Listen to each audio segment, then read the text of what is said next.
والقمر إذا تلاها والنهار إذا جلاها والليل إذا يغشاها والسماء وما بناها والأرض وما طحاها ونفس وما سواها فألحمها فجورها وتقواها قد أفلح من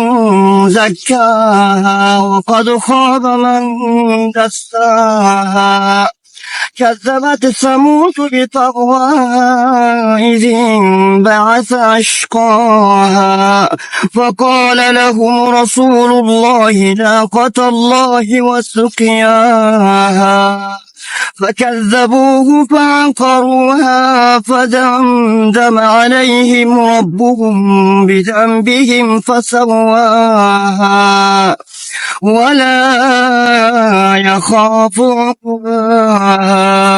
صدق الله العظيم.